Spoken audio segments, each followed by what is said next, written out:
Welcome to Politics Done Right. I am your host, Egberto Willies. This is a progressive program that will take the mystery out of politics. This is the program that will encourage you to make sure government becomes we the people.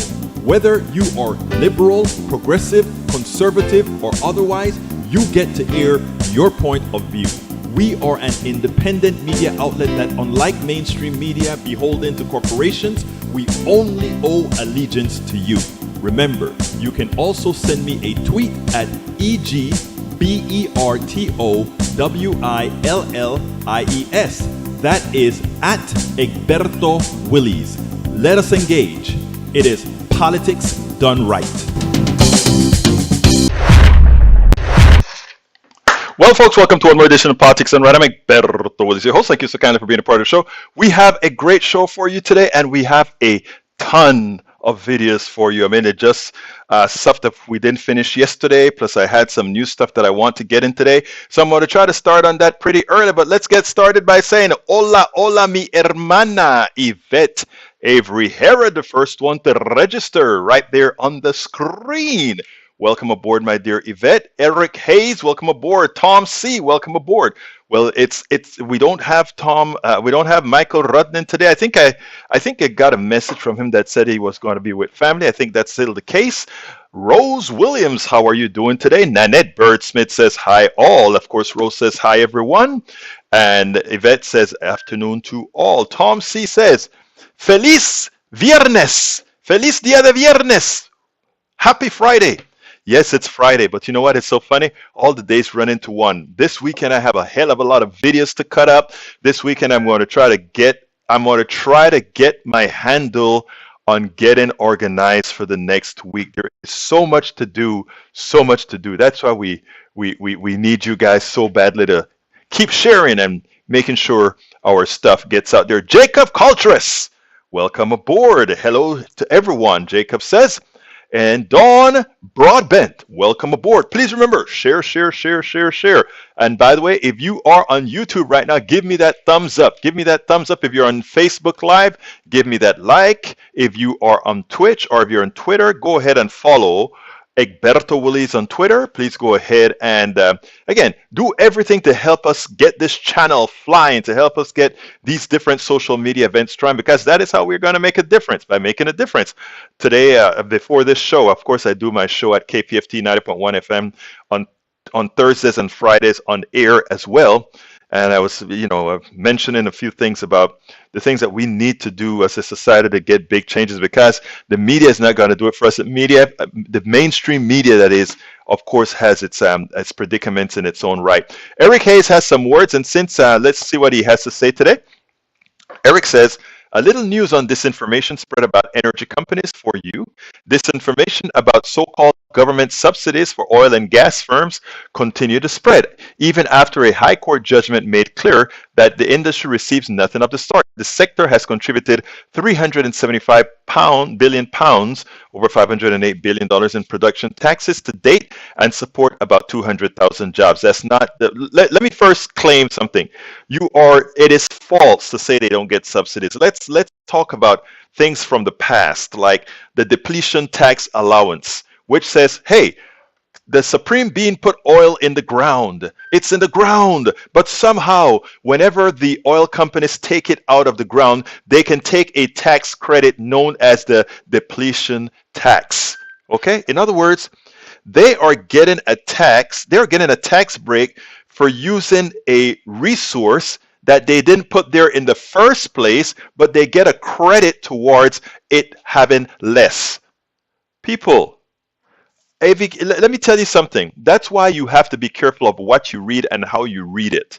There are a lot of these types of subsidies to speak about. When we talk about a company getting a break on a street, on a road, I built a road to the oil pump, so therefore I get a tax break for it. Look, let me tell you something. It is false to say that the oil companies do not get an unearned set of subsidies and tax breaks. That is simply false. The disinformation would be in any article that make or says that. I just gave you two examples right out front. The depletion allowance is one example, and Mr. Hayes, as an accountant, you should understand that. They did not put the oil in the ground. How comes they get an allowance? Because they have depleted the oil that they didn't put in the ground. Come on, guys. We're talking, look, the one thing we do here at Politics Done Right, not only myself, but a lot of our members around here in Politics Done Right, we do our homework and we know the material. We actually know the material. Thank you, my brother. All right, secondly, Eric Hayes also says, energy is a balance of all things make up the industry, cleaning up over the time and supply of tax revenues and jobs. You don't just attack something without thinking about a plan. There is a balance in all things and the policy evaluation. Now, the energy industry has and continues to clean up, but the government bullying not to be done as fossils will continue to be a part. In other words, you can pollute us, you can kill us, you can poison us, but because we need to have the energy, just be cool. Just don't tell us just don't upset us as you're telling us that we killed. No, here's the deal.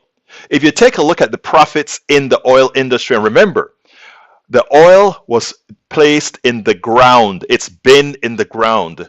The only cost is getting it out and whatever research is necessary for getting it out.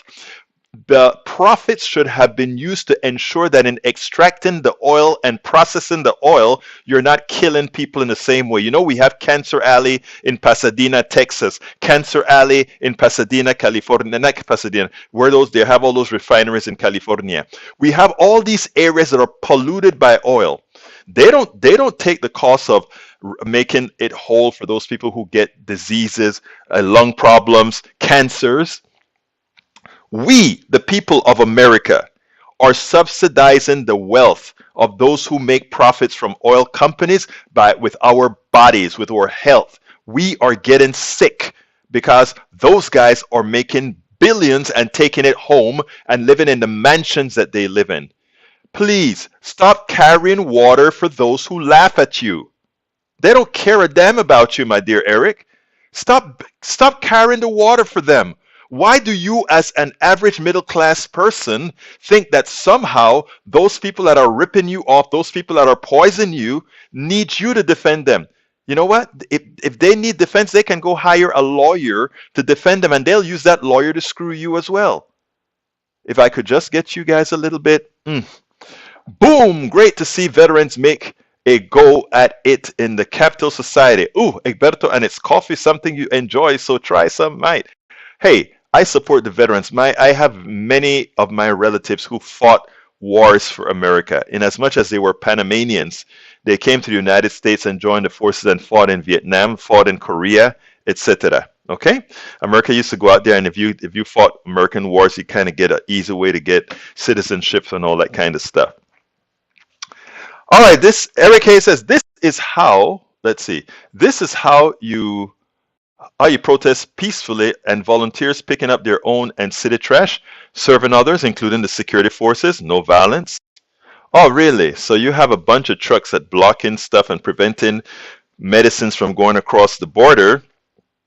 Yeah, that's peaceful protest as you kill people who depend on those things. As people who need jobs in Detroit because that crossing over the lake is closed. So all those people that are not going to have work in Detroit, all those people that are going to suffer from that, who cares about that? At least though they're given the semblance of peace. There was no semblance of peace on January 6th. There was no semblance of peace when we had guys walking around saying we will not be denied, or the anti-Semites that make up the January 6th movement. No, you're not going to try to do that here. You're not going to change reality. Michael Rodnan says, Rose, huge underestimate. Fuel gets $6 trillion annual subsidies, not $450 billion. Yeah, it all depends on how it's calculated. So, I mean, what we need to do is, I think what we need to centralize on is the fact that fossil fuels get an inordinate amount of subsidies more so than anything else. Melanie Keelan, welcome aboard. Michael Rudden says, as it comes to fossil fuels, coal, oil, and gas has to be continually extracted, processed, and transported. As it comes to renewable, you only need to build it once and then it works for decades. Exactly. Eric Hayes says, Egberto, the materials you use to build the solar panels or for blades is oil extraction you're pulling out. Look, again, Michael Rudden just answered that in the first place. Egberto, the truckers opened the lane on the bridge, bud. Oh, wow. So thankful that you opened the lane. Wow. Talking about the truckers in Canada, they are an offshoot of sovereign citizens who are starting deputizing people to restrain and arrest using fake laws they just made up on the spot, challenging the government's monopoly on violence. I expect a hard crackdown coming. I hope they get the same kind of cracking of skulls that they do to BLM and others. I hope they start cracking skulls as well. But, we don't do that to some sorts of people. We only do it to a particular group of people, and we know that. We know how it works. We know that January 6th would have been very different had the hue been different. We know that. Deep inside, everybody knows that deep inside of their heart, like Brother Rudnin has just said. Rudnin is on fire, says Eric Hayes. Don Broadbent says, Eric, I agree in part. The renewables are made primarily from recycled products. Dawn, exactly. And not only that, though, as Michael Rudnin pointed out, it only needs to be done once. Anyhow, let's go ahead. Listen, what I want to do first is show that there are good past Republicans out there that want the Republicans to reclaim their party. They want to ensure that we don't have this one-party monopoly at all, or that we have a group of people that are completely confused. So let's go ahead and listen to Brother Steve Schmidt. Love the guy. Steve, what explains the difference today on this question between Mitch McConnell and Kevin McCarthy? Well, this division between the two, Lawrence, has been clear from the very beginning.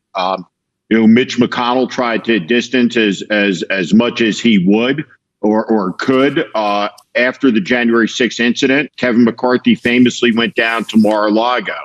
In those early days, what Republicans were most worried about was the cash flow, the campaign cash. Mitch McConnell believed that the insurrection would obliterate Republicans' ability to raise money from corporate donors. Kevin McCarthy took the opposite bet. He wanted to make sure that the Trump pipeline of cash was intact. And so right from the beginning, they've just have approached this issue differently. Mitch McConnell today said the obvious, which is that this was an insurrection, had a political intent. It was aimed at disrupting the peaceful transition of power. In the next breath, Mitch McConnell said, when he was asked a question, do you have confidence in the chairwoman of the Republican Party, who was the head of the organization that said violence is legitimate political discourse? He said he did. So it's all double talk. It's double speak meant to obscure the reality that we have a two-party system, and one of those two parties has become an autocratic vessel in the United States. We don't live in Sweden, where there's 18 different Democratic parties, and that the loss of one of them to autocracy, whether it's a left party or a right party, isn't such a big deal. When you have a two-party system, it's an enormous deal. It's a threat to the continuation and survival of the republic. And the fact of the matter is, this Republican Party is a coalition that includes fascists, Proud Boy extremists, neo-Nazis, people filled with racial animus, and they're all part of a coalition. And of course, those parts cannot and do not fit together. But nevertheless, it's a convenience coalition because they seek to get back into political power. And you cannot let these people back into political power under any circumstances until the autocratic movement inside that party, which dominates it completely, is underground. In effect, what he's telling good people of America, good Republicans included, at this point in time, a vote for Republicans is a vote to turn the country into a fascist state. And until that fascist nature of the Republican Party is underground, you will be unpatriotic. Any any vote for any Republican at this point in time, and this is something that I don't generally say absolutely, but I'm saying it now. Any vote for any Republican at this point in time is a vote for fascism, because once they have control of the levers, there's absolutely nothing that's going to actually stop them. If you look at the meek ones who don't believe in this stuff, but they are willing to appease Trump, they're willing to appease those with the fascist intent. One cannot vote for Republicans in the next go round and consider themselves a patriotic American. That's an absolute statement. And I generally, I am into all of us speaking together. But remember, whether you have effected a unpatriotic act voluntarily or out of willful ignorance by coming to Politics Done Right and other shows that presents you the facts, the factual nature of what the Republican Party has become, going against that, I think, is pretty much an absolute statement. I want to, and if you doubt it, I want you to see how even the Vice President's Chief of Staff couldn't quite rid himself of the fascist nature of the Republican Party, even as he's looking for plausibility in case the fascists lose. Check this out. We'll take it on the other side. Let me start with the motivation of your former boss, former Vice President Pence, and why this week did he choose? He chose to give a big platform to this week. Why? Well, Chuck, I think that, as you mentioned, the vice president has commented on January 6th on several occasions, including last summer at the Ronald Reagan Library. And he extended those remarks a little bit this week at the Federalist Society, primarily because the president's comments about the vice president had the ability to overturn the election, I think, merited response. Of course, there's nothing in the 12th Amendment or the Electoral Count Act that would afford a vice president that authority. It's why no vice president in 200 years has ever used that authority. And it's certainly not one that I think conservatives or Republicans would want Kamala Harris the ability to say she's going to reject votes from Texas or Wyoming or any other state heading into 2024. Well, why did he stop there? Why didn't he say, look, it's been a year. There's just no evidence out there. This was a free and fair election. The Trump-Pence ticket lost. How come he didn't go that far? Well, Chuck, I think like a lot of people, the vice president has significant concerns about the election. I think, and because of COVID. Still? Because of COVID, sure. I think that a lot of us do. But there's been no evidence of fraud. You could disagree on the election law, but I understand that. So I think there were significant concerns about what transpired in Pennsylvania, what transpired in Wisconsin, what transpired in Georgia when you said you had to have matching signatures. You didn't. You had election officials overruling state officials and saying we'll keep the balloting open, allowed universal access and mail-in balloting. But at the same time, the Constitution is clear as what that process is. You're afforded a chance to challenge. You're afforded a chance to bring legal challenges.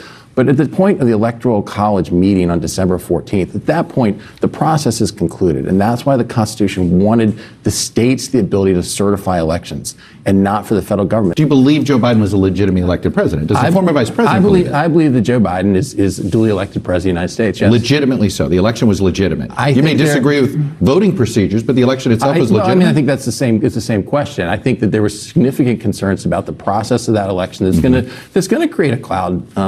But I think, Chuck, at the same time, to your point, the campaign had opportunities to bring that evidence up till December 14th and didn't.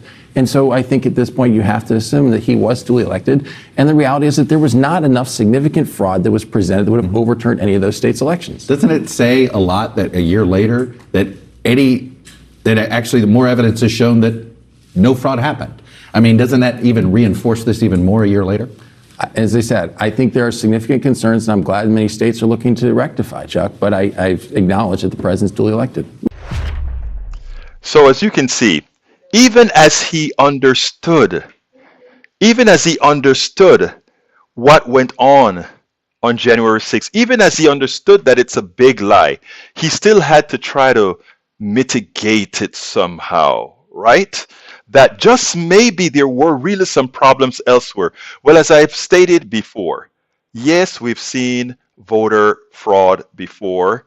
Yes, even during this election, there was voter fraud. Unfortunately, all the voter fraud that has been uncovered thus far has been Donald Trump voters trying to vote twice or trying to use dead people to vote. It's amazing how projection works. The things that you are accusing others of are the things that you actually do yourself. Okay, let's see what else my peeps are saying. Para ver. Rose Williams has some links that I can't click on right now. Eric Hayes says, you mess with the hero truckers and see what happens to your house becomes with scarce items. You know what's the great thing about truckers? Truckers are not a monolith. They have never been a monolith. I have friends that are truckers, and most of the truckers don't really believe in the crap these yahoos believe in. And notice I call them yahoos. You know why I call them yahoo? If you are going around the country, you're going to be in many different locales, and you don't want to be vaccinated. There are two things. You can be transporting that virus, and you can be getting that virus. And you know what? It's completely irresponsible. I'm sorry. It is irresponsible. Some of us are at some point in time are going to just have to say the way it is. I am very nice to you. Like I told the beautiful lady that I met at my daughter's rehab, it's fine that you don't want to do it. Just make sure and keep yourself safe and away from others that you could possibly infect with that with the behavior. So that you're going to shut down because there is a mandate that you must wear a mask, because there's a mandate that you must get vaccinated for the better good of the entire society. That just shows the utter selfishness that we've seen for quite a long time, generally manifested on the right and included as well for those non-vaxxers or anti-vaxxers on the left. All right, let's see. Harris staff keeps losing or people keep quitting. Who cares? What's the relevance to that again? You know what they're trying to do? People, let me explain to you what's happening in the ethos right now, Brother Hayes. The idea is they need to destroy her. They need to destroy Vice President Harris because their assumption is that the president is not going to make the term, or that he will, after his term is up, that she will likely be the leading candidate for the presidency of the United States in 2024. So they want to try to make her unelectable. The first black woman president likely of the United States. They want to make her unelectable. So they're doing everything to make her look like an angry black woman, to make her look like she somehow doesn't know what she's doing, to make her look like they're going to try to do everything. It's a standard thing that many of us know is actually done to us. All right? It's a standard modus operandi. And the good thing about it is both her and her husband understand what's going on, and neither one has decided to engage because they understand that it's best to let others engage for them. So people like myself, and by the way, I was never a fan of Vice President Harris, but I sure as hell respect her. I sure as hell know that she's very competent, but I am much more left than she is. But if she run against somebody that is of her, like her or otherwise, she's got my vote. Come on now. All right, let's continue. Daniel Ledo says, and when the evil Republicans win, what then, Egberto? If you really believe what you say, you would be of weak character if you do not rise up and take power back by any means necessary. No, I'm not. This is a democracy, or I want this to be a democracy. If I am not able to convince enough people not to vote for evil, then I have to keep trying even after evil has been elected. Okay? So I will continue to try. I will continue to talk to my brothers and sisters who have succumbed to the evil of the party. Do you understand the paradigm you're creating with your irresponsible rhetoric? No, I'm not. Again, what we do, like I said, I think any vote for Republicans in 2022 and 2024 will be an unpatriotic act. Because somebody has effected an unpatriotic act doesn't mean I want to fight them, take their life, or otherwise. It means I want to further engage them. You see, that is one thing that many fascists don't understand. We believe in democracy, and democracy requires dialogue.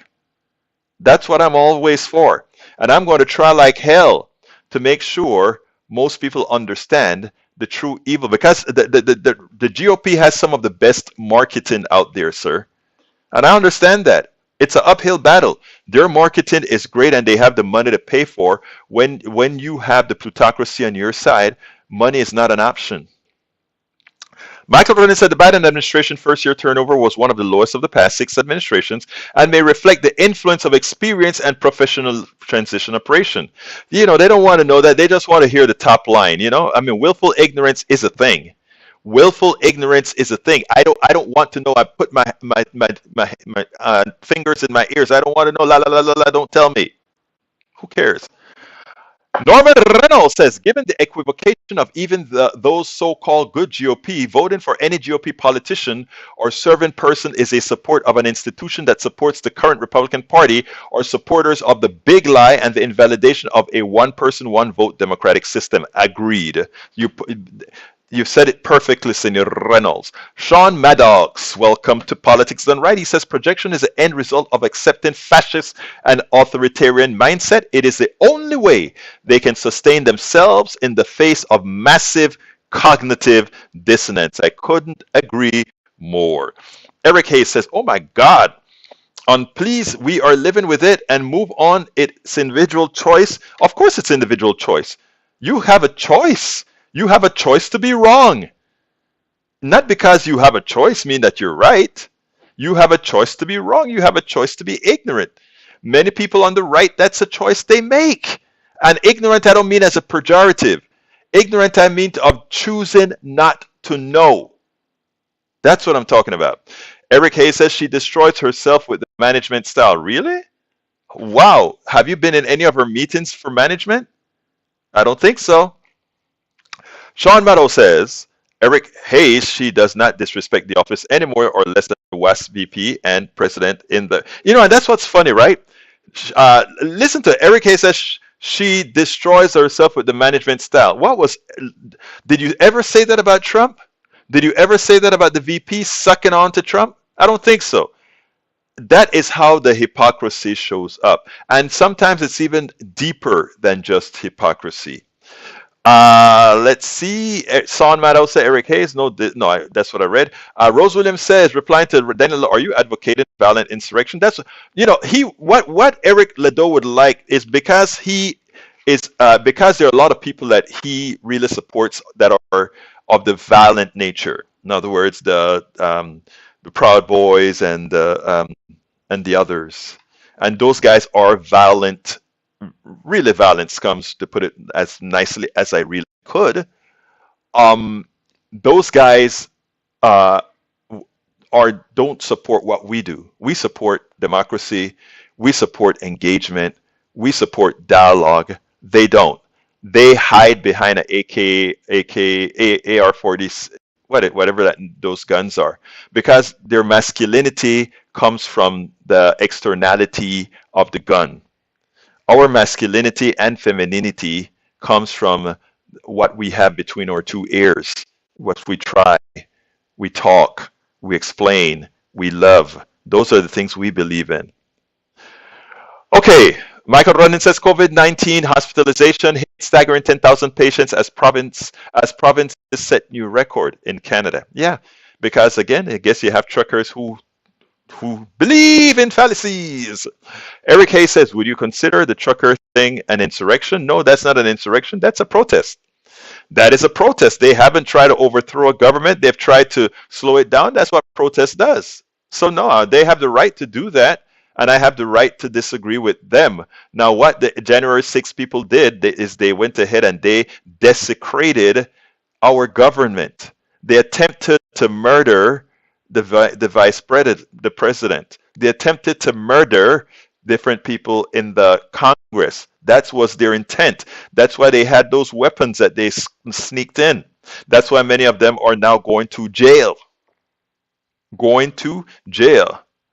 All right. Eric Hayes says, or rather, Michael Ronan says, Eric Hayes, the right's idea of what's right usually comes down to an excuse for selfishness and promoting in groups at the expense of other groups. I agree.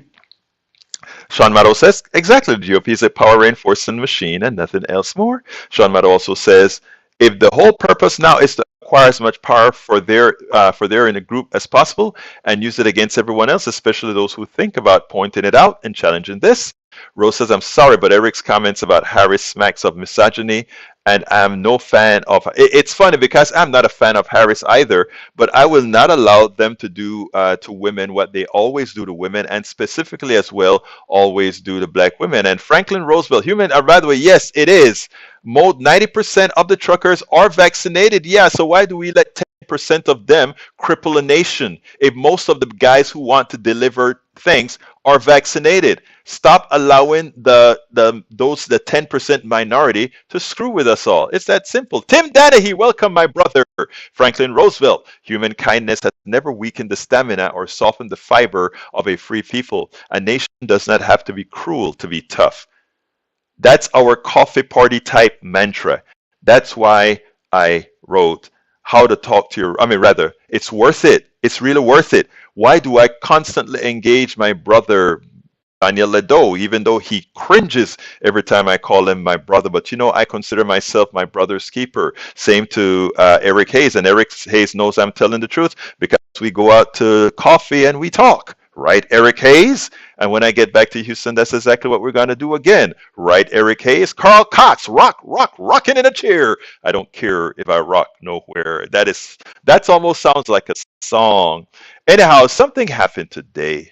Peggy Lopez says, hi all. Within a year from the big 80, been looking at today's world in comparison with the last 80 years. Not happy about what I see. Really glad to see you all here, even right-wingers. I love them all. I try to let these folks know that I am real. When I say I engage all these guys and talk to them, enjoy talking to them, I really do. Because in the long run, we're going to coalesce. In the long run, we will. People tell me I'm idealistic. I am not. I am not. It's just that the folks will fool people just for so long. All right, let's see. Michael Wren says the problem is going with the truckers' protests in Canada isn't the Canadian truckers. It's the American truckers stirring up trouble. Vaccination rates among Canadian truckers are roughly in line with national average, which is 83%. Actually, their vaccination rate is 90% for the truckers. Eric Hayes was correct on that one from what I read earlier today. And so, yeah, that's the case. And we have a lot of right-wing think tanks here sending money to Canada. In fact, a GoFundMe, if I recall, was recalled, that GoFundMe, when they found out where the monies were coming from. And the GoFundMe for I think they had gotten up to like $13 million, the GoFundMe, and all of that money has to be returned. Anyhow, yeah, Eric, I think I quoted you, Eric. Daniel Ledo replying to Daniel Ledo says, Rose Williams, well, no, but you seem to not understand context. Egberto is telling audience that if Republicans win power, they will consolidate that power and it will be the end of democracy. Egberto says this. Okay, so if he believes what he says, how far is he willing to go to protect democracy? Or after Republicans win, will he accept his new overlords? No. Again, Martin Luther King never, look, I'm more a Malcolm X kind of a guy. But Martin Luther King looked at democracy and said, I will shame this democracy, this purported democracy, into doing the right thing. And my motto is a bit differently. I believe in shaming the democracy into doing the right thing, but I won't turn the other cheek. You see, Martin Luther King believed in two things: turn the other cheek and shame the people to do well, to do the right thing. I believe in shame the people, convince them to do the right thing. But if they hit you, you slap them back. That is a part that Martin Luther King did not believe in. Martin Luther King kind of believed sort of what Gandhi believed in, but recently we've been learning a few things about Gandhi that's also disconcerting. But anyhow, beyond that, I am for part Martin Luther King and part Malcolm X. The part Malcolm X is, if you slap me, I'm slapping you back. But if you love me, I'm loving you back. If you engage me, I'm engaging you back. I will always try to engage you. I will not be, however, that person that makes you my master. And none of you should make anyone your master. And I'm not, when I talk about master, I'm talking about you should not acquiesce to anyone who is taking your privilege, taking your democracy away from you. It's that simple. It is that simple. And so that is not war. That is not insurrection. That is just humanity. Okay, Sean Meadows said gender is not irrelevant in a culture and society that forces subject gender constructs on everyone from the moment they're born. True. Fege Lopez says February 1942 Executive Order 9066 created military areas from which people could be excluded, allowing 110,000 Japanese Americans to be placed in internment camps, now POC refugees jail. Yeah, amazing. You know, we always talk about like if we are so benevolent, right? The same kind of preposterous evils against humanity that other countries have done, we have done as well. So that's why I always say we all have to learn what atonement looks like, what it seems like, what it's about. Daniel Edo says, LOL, Egberto, you are for sure gonna be a train to the Alaska gulag. Oh, at least you didn't call it gazpacho. You know, I mean, your friend called the Gestapo gazpacho. She didn't know the difference between a soup and police. Wow. Anyway, Sean Maddow says, and those ideas seem based on pretty ridiculous subject ideas and constructs. Peggy Lopez says, Egberto, how can you be as Malcolm X kind of a guy and be as open as you are? Okay, just heard how you can be both Malcolm X and open. Malcolm was more closed. Yeah, Malcolm, after Malcolm went to Saudi Arabia, he came back a changed person. And I think deep inside that maybe got him killed, in my humble opinion. I'm no scholar. First of all, let me just put that out there. I'm no Malcolm X scholar, Martin Luther King scholar. There are a lot of people that are way above what I say. I just read other people's work on this, and I'm in a group called Woke as well. I've started reading some of their material, and they're much, much more aware on these issues than I am. And I learn. I like to learn. But when I read some of the stuff, I come to conclusions on my own. And my theory is that as he became less insular, it was a big fear. Because think about a Malcolm X, Martin Luther King, and a true, not white moderate, but white progressive coalition. That is America. That is America. What a fear that brings. What a fear that brings. MLK would be ashamed that you're open racism. Daniel Ledo, that is so funny. MLK was so hated when he died. I am amazed at how the right just loves Martin Luther King now. When Martin Luther King got shot, he was one of the most hated men in America. One of the most hated men in America. Peggy Lopez says, I agree, his seeing light-skinned Muslim opened him up, and that may have caused his death. Oh, you agree too, Peggy. You're my lady, Peggy. Anyhow, I have another video. This one is important because this is where Psaki sort of embarrassed Daniel. Whoa, I think putting a person on the train to the gulag is the basis of a lack of tolerance of other opinions, more fascistic and authoritarian. Is that where you are? That's what Norman Reynolds had to say to El Señor Daniel Ledo. Anyway, I want you guys to listen to Jen Psaki because I want you to listen to what she does to this reporter, and then we'll go ahead and take it on the other side. Jen Psaki looked like she wasn't in a very good mood today, but you know what? It was great because as you know what's going on in Ukraine with Russia and America trying to get people out, etc., she asked a really silly question. Why is it that under Biden, this is the second time you're asking people to evacuate? Again, the worst thing a reporter can do is go to a press conference and prove how uninformed, how ignorant they really are. Well, I want you to listen to how Jen Psaki handled her, and then we'll go ahead and take it on the other side. We don't know if Putin has made up his mind. Why are we hearing this warning from Jake Sullivan that Americans should get out, ideally within the next 24 to 48 hours specifically? I don't believe we've heard that window from him before. Because we recognize that if President Putin were to decide to invade, that this would make it a very difficult circumstance on the ground for American citizens. We don't have an assessment, as you heard him say, of him making that decision, but he could make that decision at any point. And we want to be very clear and direct with American citizens about the risk that that would pose to them, that the risk that would be posed to any civilian if they remain in the country. This is now the second evacuation of Americans in the It's course not of actually an evacuation, to be clear. American citizens can depart Ukraine. There are means of departing Ukraine. This is not a country where we are at war, where we have tens of thousands of troops who have been fighting a war for 20 years, so it's incredibly different. Correct. You are correct in that. But it's the second time we've urged American citizens to get out of a country. Actually, we've urged American citizens to depart a number of times, and that is. Well, I think this, but let me finish here because I think it's important for people to understand. We urged American citizens to depart Kazakhstan. We urged American citizens to depart Ethiopia. This is a responsibility that the State Department and our diplomats who are serving there and serving around the world take on to keep American citizens safe. And it may not be front and center on the news in the United States, but those are conflict areas and zones where we are constantly monitoring. But these are the two major events that have happened under this administration. And what does I would say the people in Ethiopia would differ with that, as would the people in Kazakhstan or other parts of the world where they have been under dangerous circumstances, and they look to the United States to provide up-to-date information of their safety and security in the country.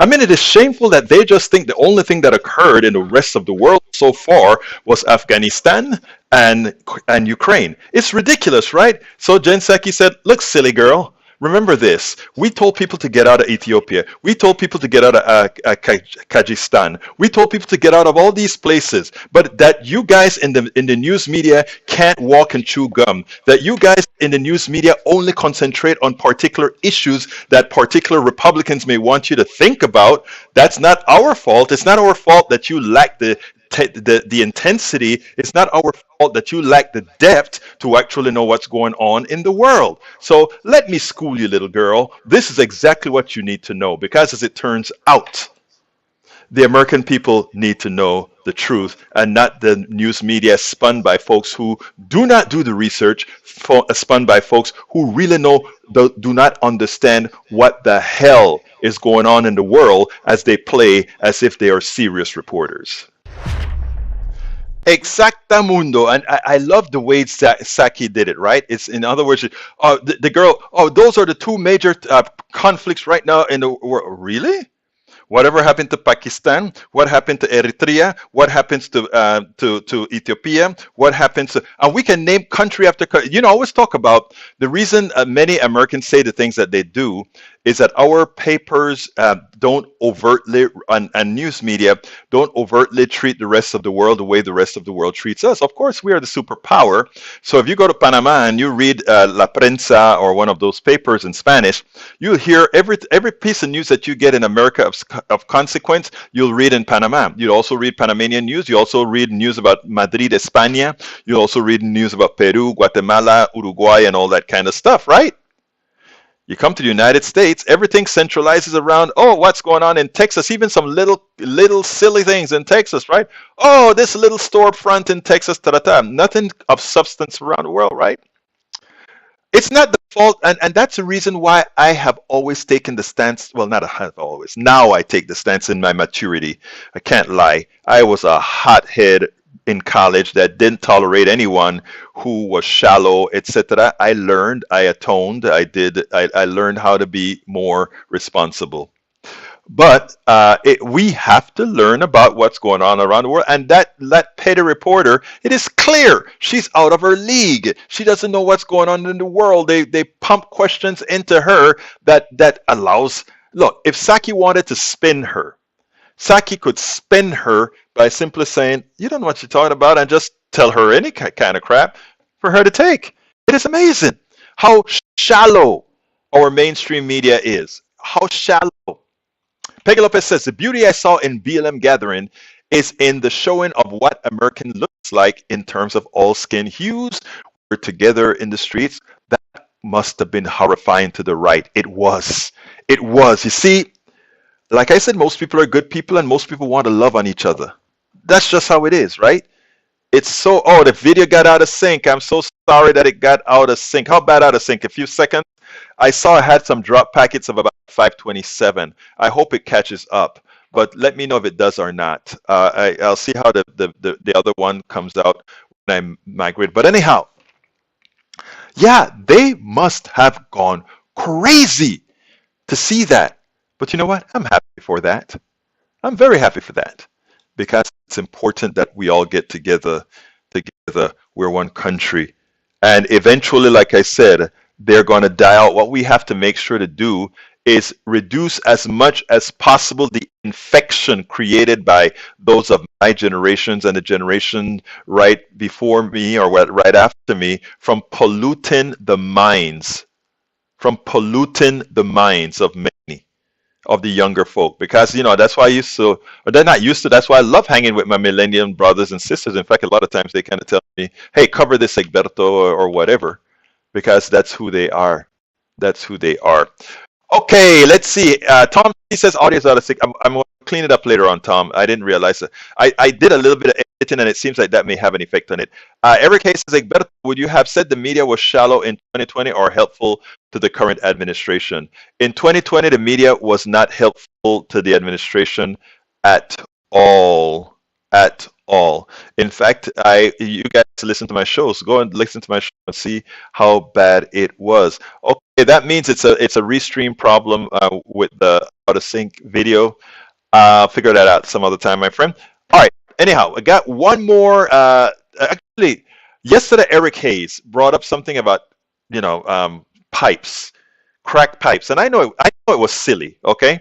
And I know it was the right-wing media trying to instigate something because no president is going to do such a thing. But yesterday, in watching it, I was watching Joy and Reid, and I said, that's what Eric was talking about. So let's put what Eric was speaking about crack pipes and Biden into context. Check this out. We'll take it on the other side. Okay, how many of y'all remember the classic comedy Friday, co-starring the late great comedian Anthony A.J. Johnson, in which he plays Ezel, whose vice in 1990s Los Angeles is crack. Crack is whack. Well, there is a bizarre and viral new lie ripping through the interwebs right now, claiming that the Biden administration is supposedly spending 30 million of your tax dollars on crack pipes. Crack pipes. Come on now, Joe Biden. This Joe Biden. Dealing from 1600 PA? Y'all know that is absolutely not happening in all of America and God, right? But before you could say the Shade Room, which later posted a correction, this lie, which was launched on conservative sites, had spread all over the web and social media, including on sites frequented by Black and younger readers. Wonder why. Wonder what's behind a strategy associating Joe Biden with crack. Even Republican electeds like Marco Rubio joined it. Well, please take a moment to call Uncle Roscoe or your ornery cousin to the screen for just a second, because these are the facts. There is a drug abuse and overdose crisis in America, and not just crack, also cocaine, heroin, meth, hey, rural America, and prescription drugs, too. Ever since the 1990s, the federal government has offered harm reduction tools to try to minimize the risks.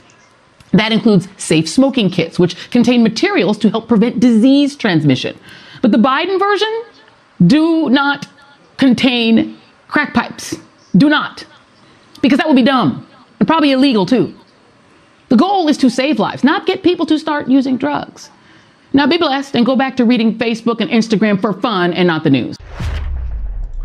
So I hope, Eric, you stand corrected on, and maybe you should atone. Maybe you should come and say, I am so sorry for trying to stamp that onto Brother Biden. Anyhow, Katie Porter had something to say about not only Nancy Pelosi, but she had something to say about politicians who want to make money on stocks, in effect, insider trading. So I want you to hear this, and then we'll take it on the other side. There's a funny quirk about being in government and playing the stock market that was noticed by an economist a few years ago, specifically that members of Congress earned higher than average returns on their investments. While it's possible that some members of their stockbrokers could have particularly apt instincts in this regard, there's some clearly problematic patterns. This kind of thing happens all the time in Congress. So if you're wondering why this type of trading by members has not been addressed before, well, here's the thing, it kind of has. Back in 2012, Congress passed the Stock Act, meant to prohibit members of Congress from using non-public information for personal benefit. But with fines of just a few $100s, legislators continue to buy and sell hundreds of millions of stocks each year, raising some very clear ethical, if not legal, questions. Back in December, there was a push to ban this trading, but Speaker of the House Nancy Pelosi opposed it, saying, quote, We're a free market economy. Well, it appears she has since changed her mind, saying today she is open to a ban on owning and trading individual stocks from members of Congress and also those in the judicial branch. Let me give the devil's advocate case here, which is just that, hey, members of Congress are just people. They have investments, and it's just going to coincidentally intersect. You're doing stuff in the public interest. You're taking investment advice. It doesn't mean that it's corrupt. The problem here is not just one of actual corruption, it's also one of perception. The American people simply do not trust our federal government in many cases. And this is an example. Only about 1 in 4 Americans trust leaders in Washington to do what's right. So we need to be earning back their trust. And the way to do that is to hold ourselves to a higher standard.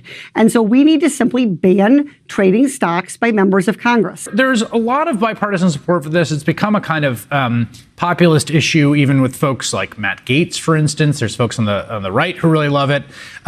The speaker was resistant. There's some reporting today that Alexandria Ocasio-Cortez and others might have been organizing a discharge position, which is a way of going around House leadership to get something to the floor. How do you understand what appears to be a change of heart from Democratic House leader, Speaker of the House, Nancy Pelosi? Well, Democratic leader Nancy Pelosi was wrong. I'm glad that she's changed her mind. I think that's a marker of leadership.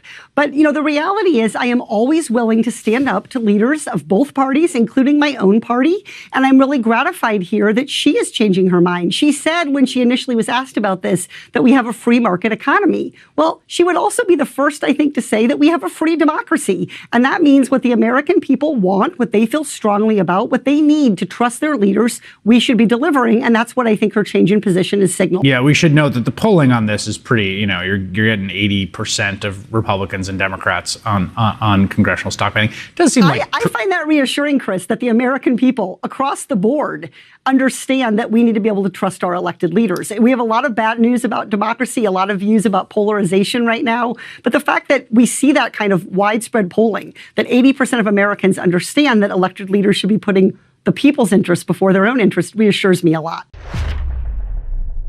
Absolutely so. Reassuring. Anyhow, you notice that the difference between this crop of Democrats compared to, let's say, Republicans who will never go against leadership. You notice how she said we can go against our leadership, and Nancy Pelosi on this issue was wrong. And she came around because the pressure was on. Imagine if the Republicans had put pressure on Donald Trump. We likely would not have had over 900,000 dead Americans right now because he would have been forced to do something about the virus earlier on, as opposed to hiding it and allow it to spread indiscriminately as he allowed it to spread, and thus cause this eternal infection in the country. And you know what, folks? I have not done my ask, and I constantly forget to do it. So let me go ahead and do my book promo, and then we'll take it on the other side. I'm Egberto Willies, as host of Politics Done Right, a progressive radio media show on Pacifica Network's KPFT 90.1 FM Houston that engages all ideologies. I found that our political angst isn't mostly ideological. There is a well-designed effort by many in power to control us. If we are at each other's throats, we are less likely to demand our economic and local wishes. In that light, I wrote 3 books. I wrote the first one titled, As I See It, Class Warfare, the Only Resort to Right-Wing Doom, to describe the entire economy in a manner we can all understand. It highlights why it was designed to pilfer most as it empowers a few, the chosen. The second book, titled, It's Worth It, How to Talk to Your Right-Wing Relatives, Friends, and Neighbors, take it to the next level. After understanding how the system pilfers, it is incumbent that we can speak to our peers to empower a change. The third book, How to Make America Utopia, Take Away the Economy from Those Who Rigged It, gives us a place to land. After learning about our economy that is dysfunctional for most and learning how to engage the other side, we point out what would make an economy that works for all. Each book stands on its own, but together they provide the full picture. Please consider getting one or more. You will undoubtedly learn, be entertained, and help us continue the mission with our blogs, articles, videos, and books. Absolutely so, folks. And by the way, go ahead and join our PDR posse on YouTube by going to politicsandright.com. politicsandright.com/YouTube, politicsandright.com/YouTube. Alternatively, join us on Patreon, politicsandright.com/Patreon. Patreon is spelled Patreon, Patreon, politicsdoneright.com/Patreon. You can shop at our store, or rather, before that, you can support us on PayPal as well. We love PayPal. You can do one time or many times, however you want to do it. Please consider supporting this program, making sure we enlighten others at politicsdoneright.com/PayPal, politicsdoneright.com/PayPal. You can also go shop at our store, politicsandright.com/store. We have a lot of new stuff at the store. Check it out. New cups, new t-shirts, all that good stuff, including the squad and other stuff. politicsandright.com/store. Get all the books that we have at politicsandright.com/books, politicsandright.com/books, and not but least is politicsandright.com/support. You know, if you just want to remember one link, just remember the politicsdoneright.com/support, and we have links to all the different ways you can support our project. What do we do? As you know, we go ahead and we do anywhere from 2 to 5 or more videos a day to get it out into the space, get the progressive message in the space. We also do have corresponding 2 to 5 blogs every day. We do this show 7 times a week, 5 times on the internet and 2 times over the air at KPFT 90.1 FM Houston. We are on air in Houston and the surrounding areas. We are on Thursdays at noon, on Fridays at 11 a.m., both times Central. We are also streamed from KPFT on those 2 days at those 2 times at kpft.org. Check us out there as well. Again, that one is over the air on the Pacifica Network. Our show is also played throughout the Pacifica Network at different affiliate stations, and likewise all over the internet. So please support what we do. All of this is done when you're doing this on a nonprofit network. We are a huge network. We have 5 major stations, 2 in California, 1 in Texas, 1 in Washington, D.C., 1 in New York. These are all big stations with over 100,000 watt transmitters, but it's all on a volunteer basis trying to get the message out. Please help us continue the ability to do so by supporting us. If you go to politicsandright.com/support, you have all the different methods in which you can support our project. Again, we're doing good work. Myself and many others have dedicated their lives going forward to this particular project. We cannot do this without your generous support, because you are the one who are going to actually make that change. I think I had a couple more videos to show, but we're running out of time right now. We're right up at the hour. My name is Egberto Willies. This is Politics Done Right, and you guys know how I end this. Baby, I am what? Out!